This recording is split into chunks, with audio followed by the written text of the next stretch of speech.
Johnny, who built the pyramids?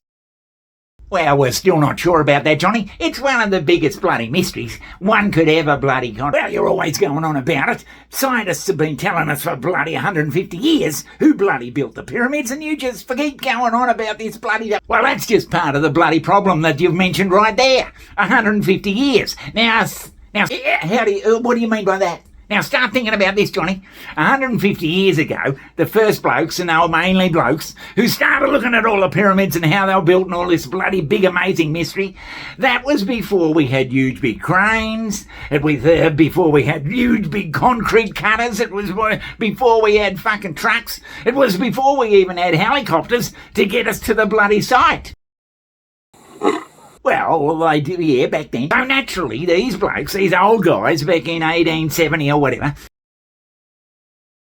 well, it was 150 years ago, yes, John. They're just going to put their mind, they can't think of bloody huge big fucking things that must have been done by bloody rollers and slaves and just ancient old equipment. That's all it could be.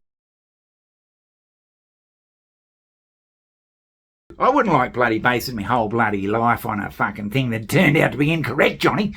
How would that go down with the missus? Oh yeah, I've been studying how they built the pyramids since I was 20, and I'm just retiring now, and I reckon it's all wrong. That's not going to bloody happen. Graph of Petrie's famous drill core number 7. They seem to be willing to go to any length in order to deny it, either by simply ignoring or dismissing evidence out of hand, or in some cases like this through obfuscation and logical fallacies, if not outright deception. I think this is because the implications of such evidence threaten the very foundations of the story of human civilization on this planet as we know it. This is the same story that the academics in their ivory towers, with their tenure and their textbooks, serve as its experts and high priests. This evidence should have a strong impact on our assumptions about the most ancient parts of our history. Yet it doesn't, and the many valuable lessons we could be learning from a more honest assessment of our own species' history are being held hostage by an establishment hell-bent on never admitting defeat and on protecting their own positions of power. This is Baalbek in the Lebanon. A Roman site for sure, but what about this bizarre enclosure wall that surrounds it, which is totally separate from the Temple of Jupiter? What's this about? This is called the Trilithon. Each of these 3 blocks weighs 900 tons. 900 tons.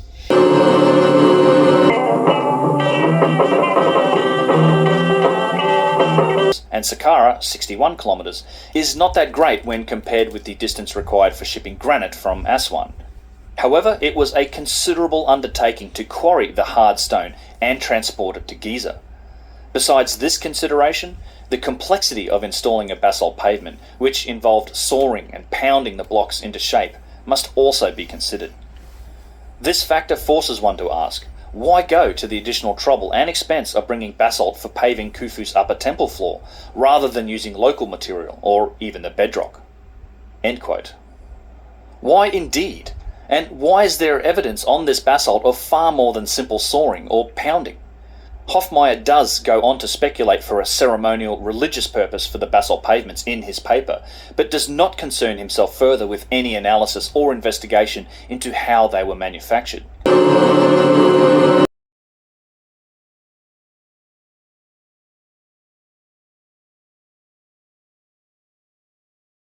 But there's a conflict in the heart of science between science as a method of inquiry based on reason, evidence, hypothesis, and collective investigation, and science as a belief system or a worldview.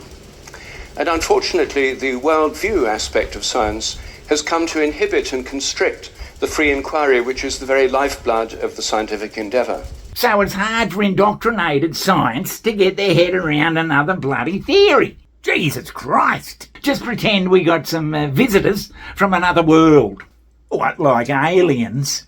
Yeah, aliens. Well, good aliens. Well, I want to be good aliens. Well, bloody. And we said to the aliens, we were showing them around all the wonders of the earth and showing them this and showing them that. And we took them to the pyramids and we said, now, these pyramids here, they were built in 1980 for a failed Olympic bid. And we're just wondering, how do you reckon they were built?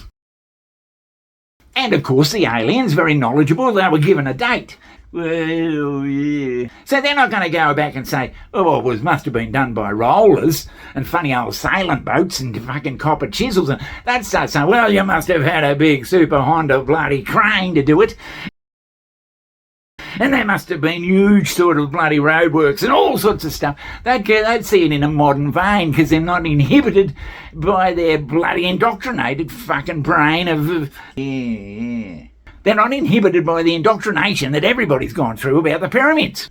They don't know anything about them. They just look at them and say, Jesus, they're big bloody pyramids.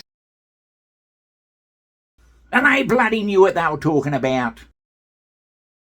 So, Johnny, you're going on like a broken record here. You think that just because a theory is long established, it doesn't make it right. They wouldn't even go back to bloody cutting the things with fucking chisels. That's what indoctrination does to you.